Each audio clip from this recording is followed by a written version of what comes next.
Je suis prêt? Oui. OK, donc je vais vous lire mon petit texte. Oui. Donc, je suis Stéphanie Lacroix. Nous sommes le 10 mars 2010. J'interviewe pour la première fois M. Armand Vaillancourt. Cette entrevue a lieu au domicile de M. Vaillancourt. Cette entrevue est réalisée par le Centre d'histoire de Montréal avec la collaboration du Musée de la personne. Cette entrevue s'inscrit dans le projet d'exposition Quartier disparu. Donc, c'est fait. Mon petit texte est lu. On peut commencer. Comme je vous ai dit tantôt, avant de parler du vif du sujet, qui est le quartier qui a été démoli pour Radio-Canada, j'aurais aimé ça qu'on parle un peu de vous, de votre parcours, de votre enfance, avant d'arriver dans ce secteur-là. Donc, si on parle de votre enfance, donc je pense que vous êtes né dans les cantons de l'Est, à Black Lake. Oui.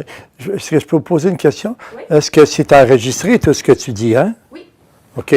Parce que ça aurait été un gaspillage, là. Est-ce que c'est à mon tour, là? Oui. Mais écoutez, je suis né à Black Lake, dans le canton de l'Est, un 3 septembre 1929. Petit village minier, un petit village, et évidemment, cette ville-là existe toujours. Et actuellement, j'ai une exposition à Thetford Mines, d'une rétrospective qui voyage depuis au moins 5-6 ans à travers le Canada. Et je pense que l'autre étape, ça va être à Baie-Saint-Paul qu'elle s'en va, ceci dit. Et je suis allé à l'exposition l'autre jour, et je rencontre beaucoup de monde. Souvent, je vais à des expositions comme ça, où je ne peux pas rentrer dans mon exposition. J'étais à Hall il y a 3-4 ans. Il y avait la rétrospective qui voyageait. Et pendant 3 heures, j'étais dans le grand hall du citoyen, qu'on appelle à la ville de Hall. Et je suis rentré à mon exposition 3 heures après. Alors, je parle à tout le monde me parle des photos, des ci, des ça. Il y avait les personnes, les notables qui font des prestations, là. Et des fois, ça prend beaucoup de temps. Et je retourne à Thetford Mines après ma prestation à Québec au musée des Plaines d'Abraham, là. Et pour justement 2 jours encore, pour rencontrer le monde, faire des conférences, tout ça, là. Et j'ai grandi à Black Lake, au 122 Saint-Denis. Je pense que c'est la 6e ou 7e maison d'une immense dompe de minerais, d'asbestos, d'amiante, en fait, cancérogène. Tous les voisins sont morts d'amiantose. Et puis, il y avait des familles, je pense, de 20, les Morins, les Greniers, tout ça. C'est tous des gens qui habitaient près de chez nous. Mais en 1932, si vous connaissez la crise, ça a été ce qui a été passé de plus grave à travers la planète. Et on vient de le répéter depuis 2008, là. Et ça ressemble, je viens de lire la crise de 29, la première grande crise. Il y en a eu d'autres avant. Il y en a eu au 15e siècle aussi, des crises assez graves qui ressemblaient à beaucoup d'égards à la crise de 1929. Mais en 1929, tout a été accumulé, évidemment, par des excès toujours du capitalisme qui ont gonflé la bulle jusqu'à temps qu'elle éclate. T'sais. Puis c'est la même chose aujourd'hui. La crise, c'est pas qu'il y a manqué de nourriture. En 29, il y avait trop de nourriture. Ils ont brûlé des montagnes de blé dans l'Ouest. Au Nouveau-Brunswick, au Québec, ils brûlaient. Ils ne voulaient même pas les donner aux cochons, là, des patates aussi, pour pas que les prix baissent.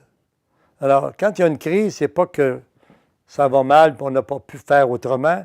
C'est justement, c'était créé par l'économie pour de la spéculation, et après spéculation, après spéculation. Donc, c'est jamais sain, le capitalisme. Le communisme n'a pas fait mieux, parce qu'on n'a jamais respecté la loi, par exemple, d'un socialiste qui serait rentable pour toute la collectivité.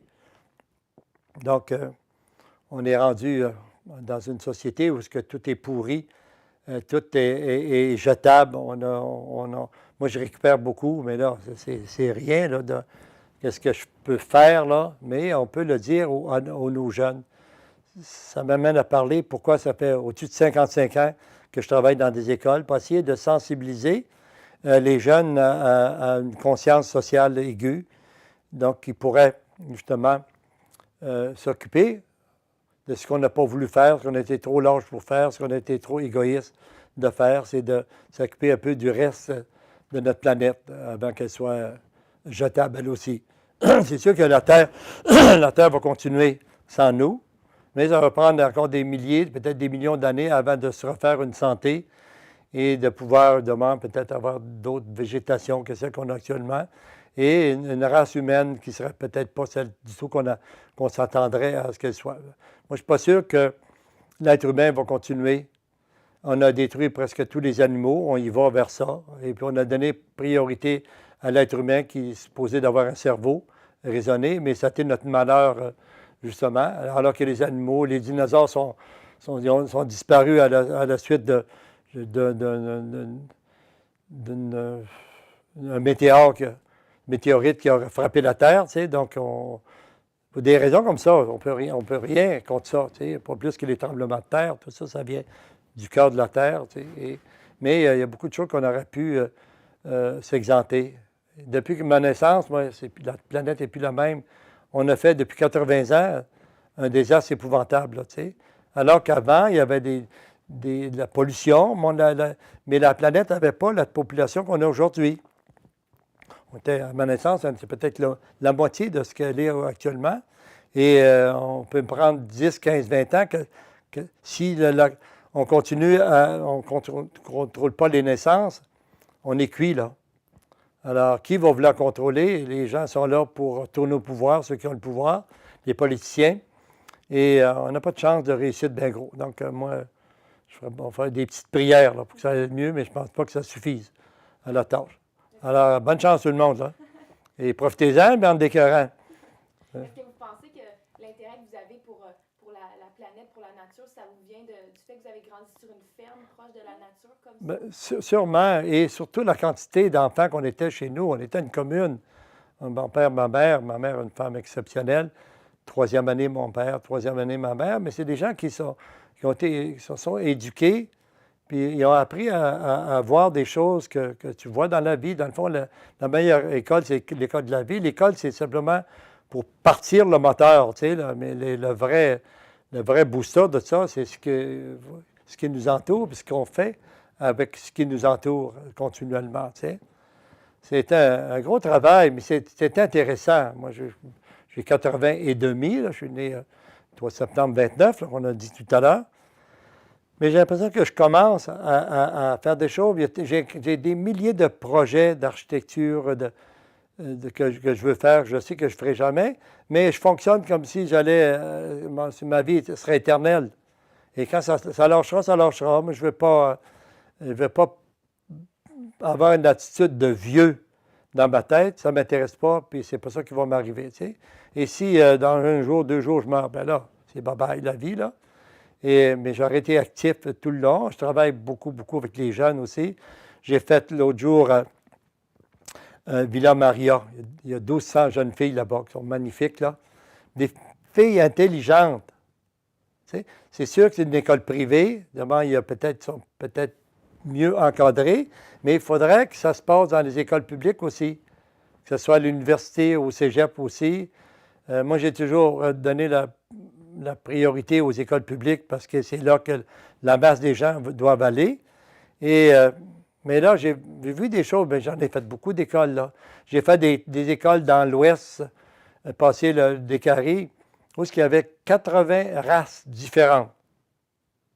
Merveilleux. J'ai peut-être des diapos, des films qui ont été tournés sur ça. Quand je peux me le permettre, que j'ai des amis, je leur demande de venir couvrir les événements avec moi. À Villa Maria, ça a été une fête pendant la semaine que j'ai été là, extraordinaire, tu sais. Des gens intelligents, des gens qui veulent agir. Mais je leur fais faire pas juste des toiles, pas juste, je fais des conférences, comme je peux en faire aujourd'hui, mais j'ai un autre degré de perception quand je suis devant une classe de 800, 900 élèves ou 400, 300 aussi.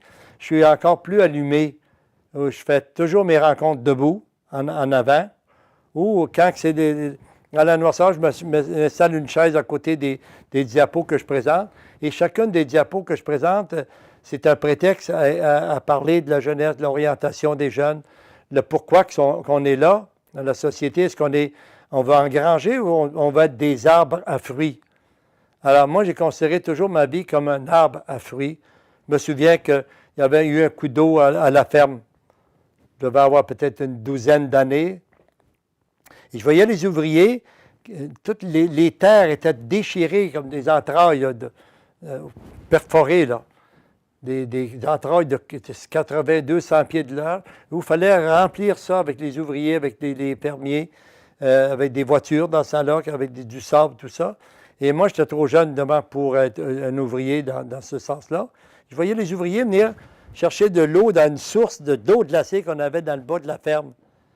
Puis, il n'y avait pas de chaudière, moi, ça ne marche pas. Aussitôt qu'il retournait, il faisait tellement chaud l'été qu'une demi-heure après, il devait avoir soif encore. Alors, j'ai pris 2 chaudières, je ne sais pas, de 2-3 gallons d'eau.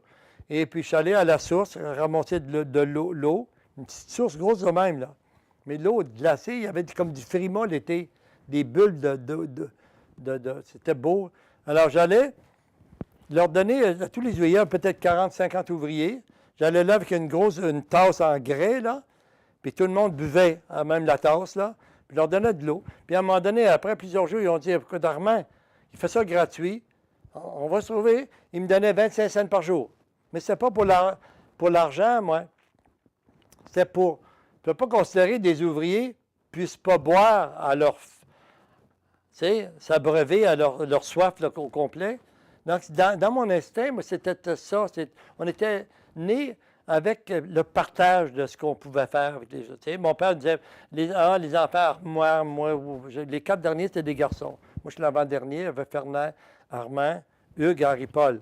On était tellement vaillants. Ça n'a pas de sens comme on était vaillants, tu sais. Mon père disait, ben, on a oublié une fourche, les enfants. Y a quelqu'un qui pourrait aller la chercher? Mais c'était comme presque 1 kilomètre, là, ou 3/4 de kilomètre. On appelait ça des milles dans ce temps-là. Bon.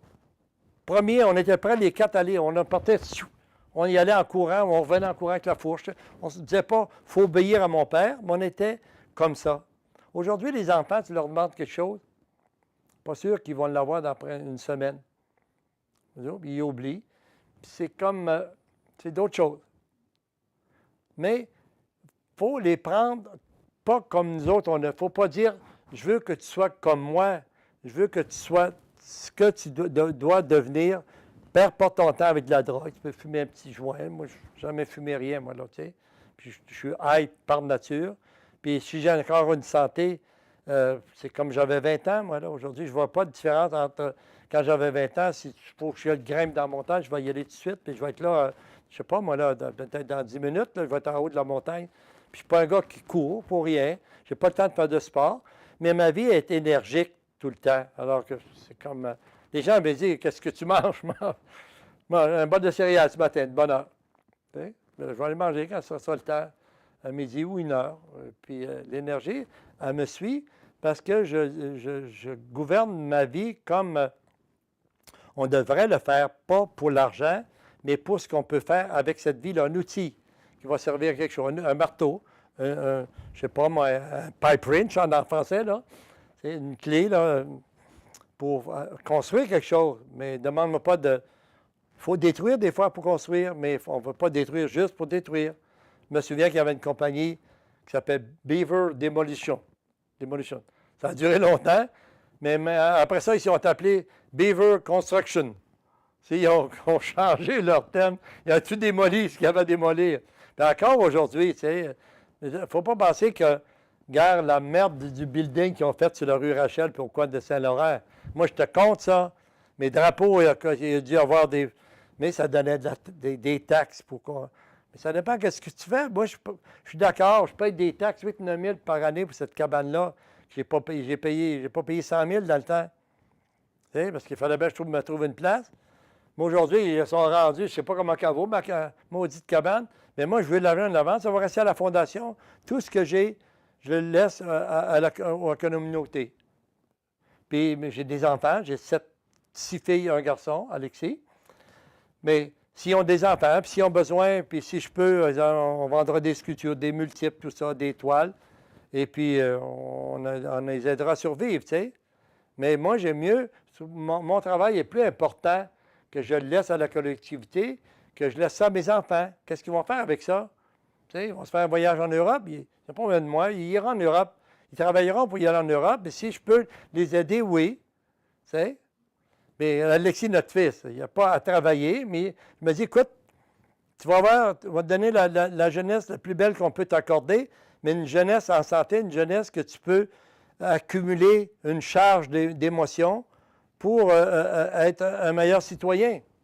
Mais tu sais, je ne peux pas aller chez un McDonald's là, de marde, là, peut-être laver la vaisselle, il n'y a pas de saut métier. Moi, j'ai lavé la vaisselle quand j'étais sur des cargos, sur des bateaux. On enlevait la rouille des journées de temps là, avec des marteaux. Quand tu fais quelque chose et tu le fais correctement, si tu te fais la vaisselle et tu la laves comme il faut, tu as grandi dans ta tête. Mais si tu fais ça pour te débarrasser tout le temps, moi, quand je lave un plancher, je lave le plancher. Puis si moi, on va déplacer tout ce qui est là, on va aller dans le coin, je ne laisserai pas les coins ronds, là, tu sais. Puis si c'est pas le temps, moi, si c'est sale un peu, on va passer la mop vite, là, pour, comme j'ai fait dernièrement, tu sais, on fait ça, puis à un moment donné, on fait le ménage, on le fait, tu sais. Peinture de la cabane, ça faisait comme, je sais pas, moi, j'ai acheté en 79 la maison. Mais là, à un moment donné, on répare le plâtre. Mon toit coulait, mais là, à un moment donné, j'ai fait une partie l'autre jour. On n'a pas de l'argent pour le faire, tu sais.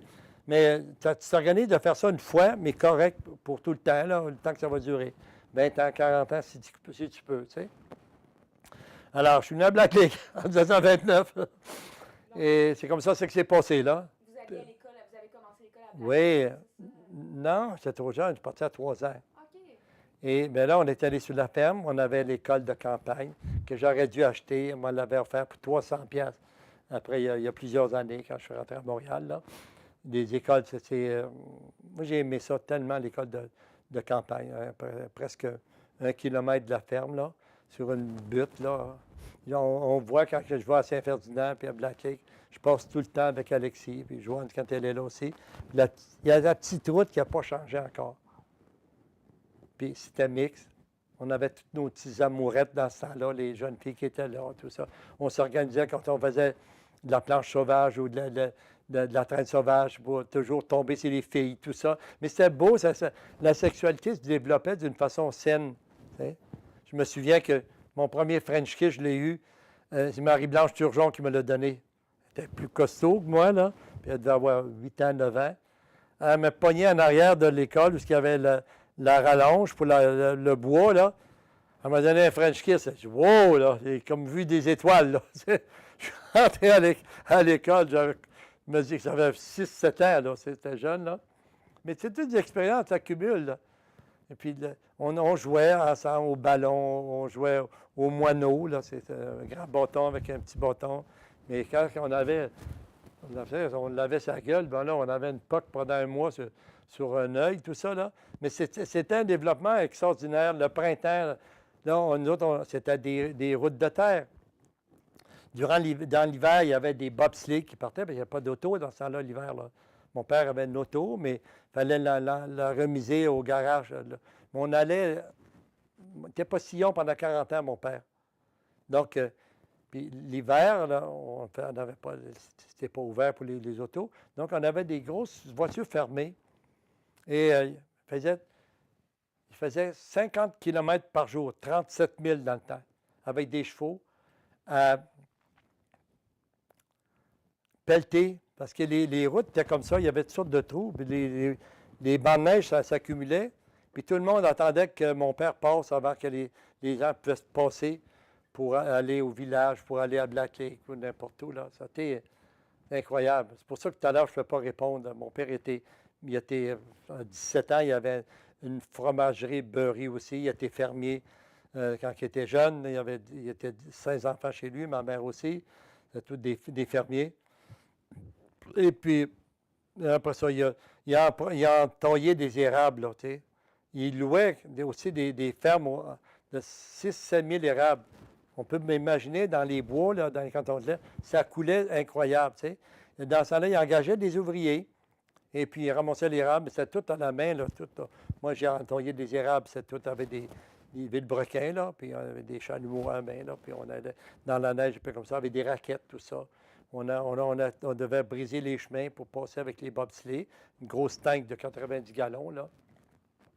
Je vous raconter des histoires incroyables. On avait des ravins chez nous, les écarts, là. On entaillait des érables dans le fond de l'écart. Bien, il fallait monter, s'accrocher, ça montait comme ça, là. On va encore se baigner dans la rivière, là. C'était une rivière de montagne, là. Il y a comme des chutes, là. C'est merveilleux, c'est un paradis. Les Premières Nations, c'était un centre des Premières Nations aussi, les Premières Nations. Et on a toutes sortes de témoignages là. Je ne veux pas en dire plus long que ça parce que je ne veux pas qu'il y ait trop de touristes là. Mais c'est merveilleux, c'est encore là. On voit gravés dans la pierre des chemins, des montagnais, des Atikamekw, comme ça là. Alors, c'était un beau pays, mais ça a tout été violé depuis ma naissance. C'est plus du tout. Dans les pays reculés, oui, mais où est-ce qu'il y a les autoroutes, là, tout le monde s'est garoché pour construire toutes sortes de saloperies, là, tu sais, comme ça. Alors, j'ai passé 18 ans sur la ferme. On n'avait pas de toilette dans la maison. On n'a jamais eu l'électricité. On avait l'eau chaude, on avait des boilers qu'on appelait sur les poêles à bois, là. On avait des grosses bombes, là. Mais c'était... On allait l'hiver, on allait à l'étape pour nos toilettes. L'été, on avait la Bécosse qui est encore là. C'est une vieille maison qui est restée là, qui date du 17e siècle. Maintenant, là, c'est d'autres propriétaires qui sont là. On arrachait des journaux, là. C'est le 17e siècle là, qui est là, avec toutes sortes de choses écrites dessus, là, ce qui se vendait dans le temps, là, je ne sais pas moi, le sirop Lambert, même avant ça, là. Donc, c'est des beaux souvenirs. Après ça, qu'est-ce que j'ai fait? J'ai été, qu'on a vendu la ferme, j'ai été marin, moi. J'ai travaillé sur des cargos. On allait une fois dans l'Amérique du Sud, dans le golfe du Mexique. Le restant, c'est sur les Grands Lacs, où on allait à Goose Bay, au Labrador, on allait à Terre-Neuve, on allait à New York, on allait sur les Grands Lacs, évidemment, on allait à Buffalo, on allait lac supérieur, j'ai fait tous ces lacs-là.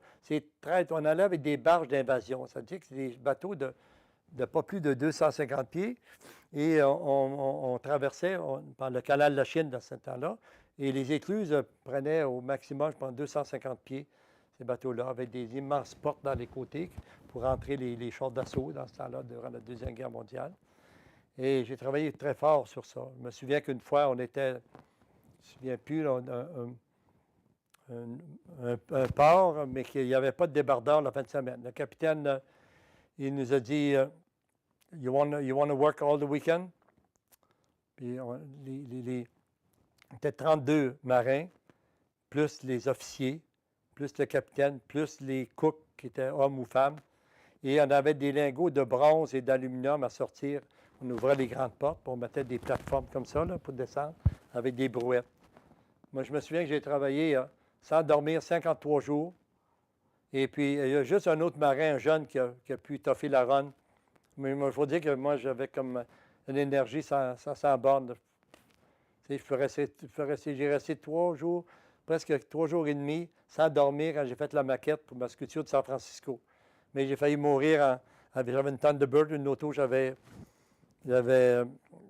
troqué contre une petite sculpture, un bronze, là, avec Cécile Marcoux-Caillé, une dame qui était une vraie bébite, là, qui était sur le comité du musée de Montréal dans ce temps-là. Là, puis elle avait, mais c'était spécial.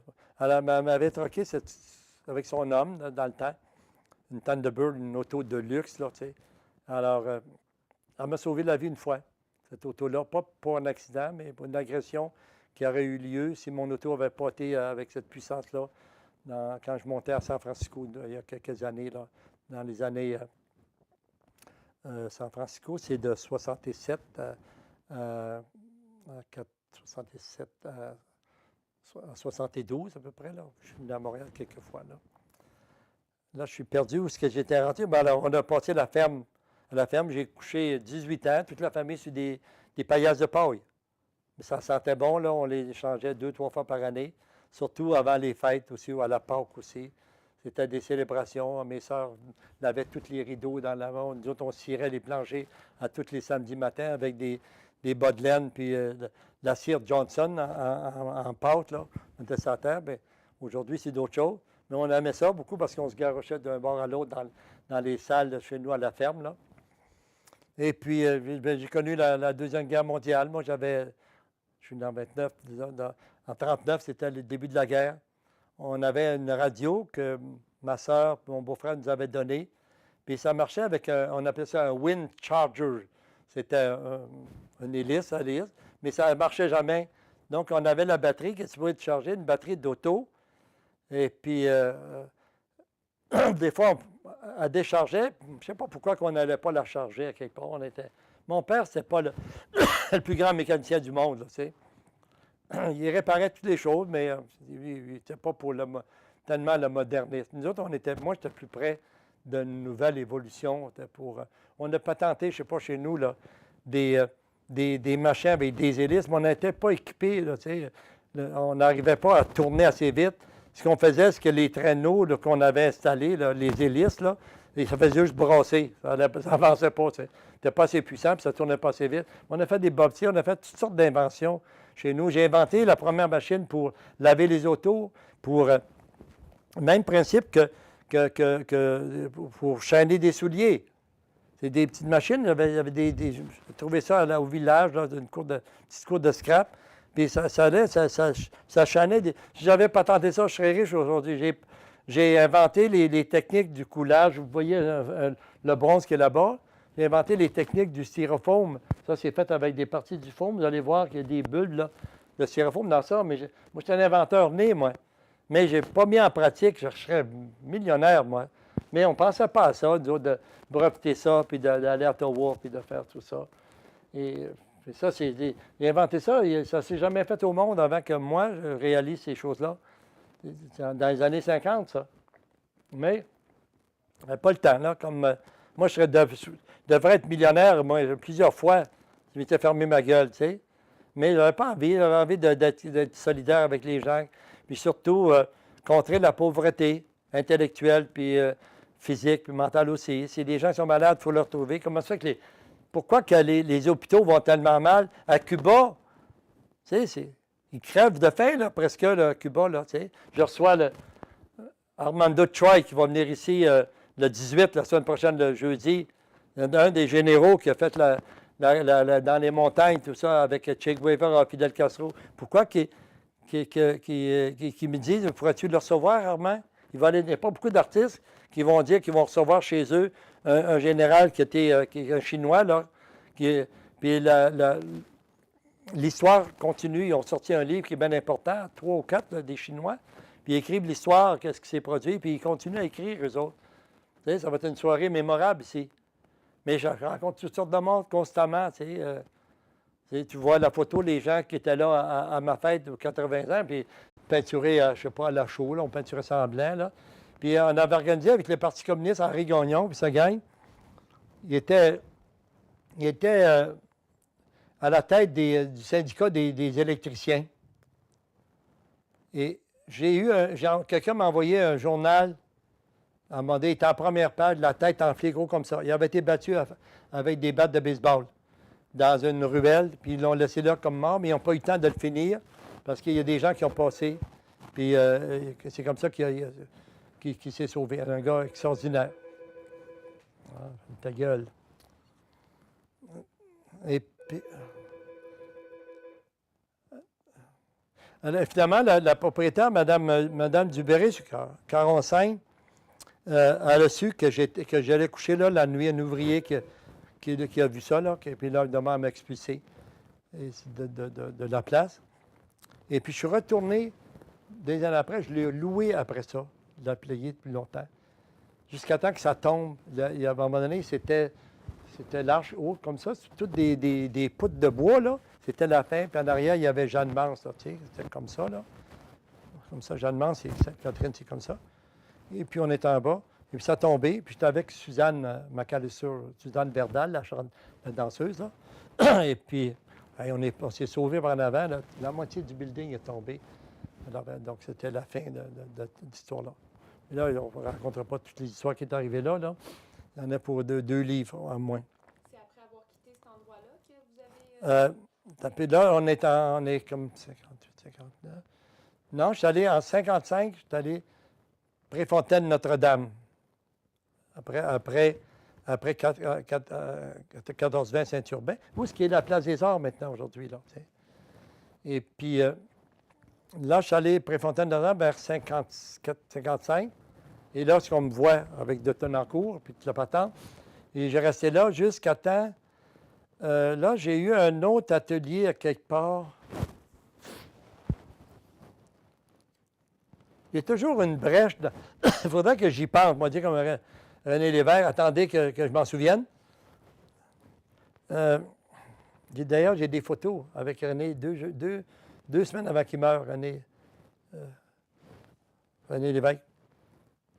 J'étais avec Amnesty International à Québec, mais c'est une autre histoire.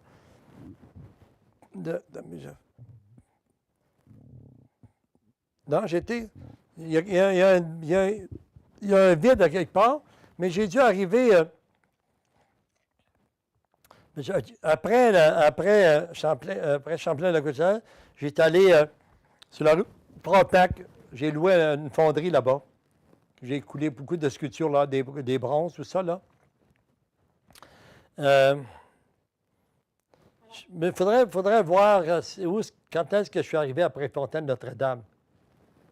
Mais je sais que Kennedy, quand il est mort, je me souviens qu'il y a ma Thunderbird, là, dont j'ai parlé tout à l'heure, que d'ailleurs, je l'ai vendue des années après à San Francisco. Je suis monté à un moment donné à San Francisco avec ma Thunderbird, puis j'avais des réparations à faire dessus, puis j'ai dit, au lieu d'attendre à Montréal, je suis monté tranquillement à San Francisco pour continuer mon travail, ma fontaine, là, qui s'appelle Québec Libre, là.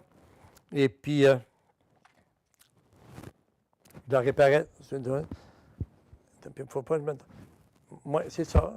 Oui, en 63, quand Kennedy est mort, je me souviens que je rentre, puis j'attends, je m'en vais vers Préfecture de Notre-Dame, puis j'attends dire que Kennedy vient d'être assassiné.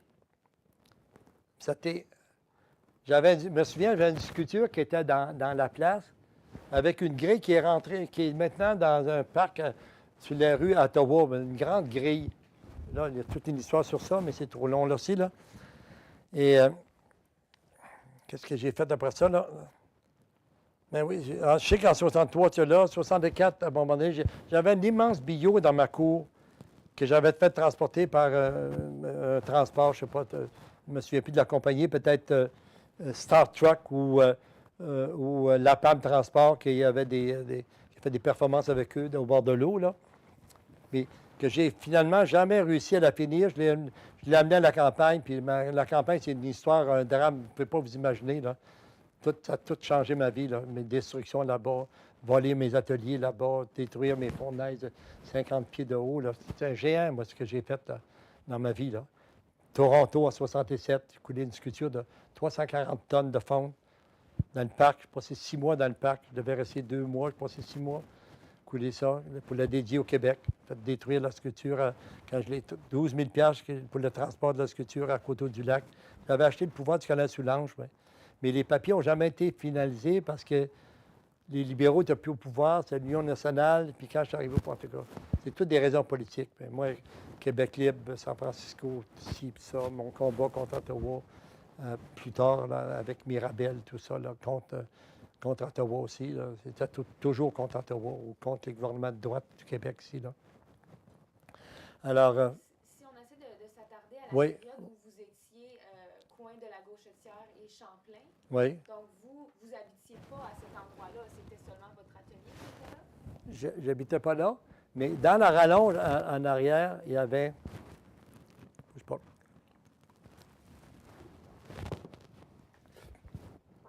Dans la rallonge en arrière, demain, c'était clôturé, la partie-là. Il se fait défoncer déjà, c'est une autre histoire. Et puis, il y avait comme une rallonge, puis au niveau du sol en haut, comme ça, il y avait une fenêtre grande comme ça. Moi, j'avais tout nettoyé le trou, là. Puis je m'organisais que c'était des planches. Puis j'avais un matelas là, puis je couchais là des fois, moi. J'ai toujours aimé ça. Coucher. Ben, j'ai couché, moi, dans les prisons. Moi, quand je voyageais en autostop, j'ai couché souvent dans les prisons. J'allais dans des villes, pas trop grosses, là, demander l'hospitalité. Mais il ne faut pas que tu arrives trop tard. Puis à 5h30 ou quelque chose comme ça, il faut que tu décolles de là. Puis l'hiver, il fait fret. Puis les restaurants ne sont pas ouverts dans des petits villages avant 8h, 7h. Donc, tu gèles dehors. Hein? Là, ils te donnaient une grosse croûte, là, je ne sais pas quoi, de gruyot, là, c'est sucré un peu, avec une tasse de thé. Là, tu mangeais ça. En québécois, tu sacrais ton camp. Puis tu entendais les portes de la prison, là, tu sais. Mais c'est surtout, moi, je couchais dans les sections des robineux ou des ci, des ça. C'est pas qui étaient de longue durée, là, tu sais. Alors, demain, si j'étais pas tout seul dans la cellule, bien, là, je m'organisais pour quelqu'un m'attaque, qui se faisait attaquer lui aussi, là. J'ai toujours voyagé avec un poignard, moi. Une lame là, longue comme ça, là. Un couteau, là, avec une étui. Toujours garder ça avec moi. Bien aiguisé pour ça. Mais on peut dire que ça m'a sauvé au moins 2-3 fois la vie, le poignard. Bien, c'est pas un poignard, c'est un couteau, là. C'est une bonne lame, là. Et puis, ben là, je suis rendu où? Là, je suis rendu pour Fontaine Notre-Dame. Ben là, il y a ça. Et puis, à un moment donné, on voit dans le film, je ne sais pas si c'est l'Office ou Radio-Canada, on entend de la musique « Wouh! Wouh! Wouh! » Et puis, moi, je brûle le bio où je sculpte, là. Mais j'arrivais jamais à le brûler assez. Mes bois brûlés, c'était ça. Je faisais des trous avec des mèches de 4 pouces de diamètre et avec des chafes de 8-9 pieds de long, là. Parce que des fois, un bio qui est haut comme ça, qui a 3-4 pieds, comme j'en ai un dans ma cour, là. Puis, tu sais, je fais des grands en diagonale. Je prenais des fois, j'avais des chafes de 10 pieds de long avec des clés. Pour la mèche est au bout, là. Là, il faut que tu rentres ça. Ça tourne, tu sors ça. Parce que les écopeaux, ça va bourrer. Puis là, tu ne peux plus aller chercher la mèche là, qui est là, qui va se démancher, là. Tu perds tout. Et j'arrivais pas, là, parce que les pompiers venaient tout le temps. Puis moi, je laissais sécher un peu mon affaire, puis une semaine, là, puis je remettais le feu, puis avec espoir que les fins de semaine, les pompiers vont être occupés ailleurs. Ou quand il y avait un feu à quelque part, c'était une bonne période, dans mon bout, s'il y avait un feu, de pouvoir brûler mon sang qui m'achale. Mais sa bûche-là, la dernière, je n'ai jamais été capable de la finir. Donc, je l'ai amenée à la campagne, puis un gars qui m'a volé mon atelier avec des complices du gouvernement, là, tu sais, pour ça. Puis finalement, il a brûlé une fortune de sculptures bois brûlées que j'ai perdues, là. C'était comme ça. J'ai perdu peut-être plus de sculptures que j'en ai faites au cours de ma carrière, dans l'importance. Je me souviens, c'était la plus grosse sculpture au monde en fonte qui avait jamais été coulée. Moi, je voulais l'installer en haut de la montagne, ici, là, pas en haut, mais il y a les tam-tams, puis tu montes, puis il y avait plus haut, il y a une espèce de promontoire, un beau terrain, c'est là que je voulais l'installer. Un endroit qui a arrêté, un endroit de réflexion. Puis évidemment, le thème, je me souviens, c'est pour le peuple québécois que j'avais fait ça. J'aurais fait un petit jet d'eau, une petite fontaine, là. Puis je voulais m'organiser avec la ville, mais je n'ai jamais eu le temps. Ils l'ont détruite, ils l'ont vendue pour de la scrap, quelqu'un, là. Et puis elle a disparu, et puis rien. Quand je suis allé là un printemps, j'étais comme président de l'exposition pan-canadienne à Ottawa. Bon, c'est pris un coup avec la gang, parce que quand je suis venu l'après-midi, je suis allé à Coteau-du-Lac, il y avait des sillons, là. C'était le printemps, et puis c'est tout creusé, puis tous mes morceaux étaient partis. C'était une perte incroyable. Alors, on continue, on fait quoi, là? Oui, alors quand vous êtes arrivé à votre atelier coin Champlain-Gauchetière, est-ce que ce quartier-là, vous le connaissiez déjà? Ben oui, bien, ça faisait des années. Moi, je suis rentré à 51 à Montréal. Mais c'était déjà un quartier que vous fréquentiez? Oui, parce qu'il y avait Delormier, il y avait une grosse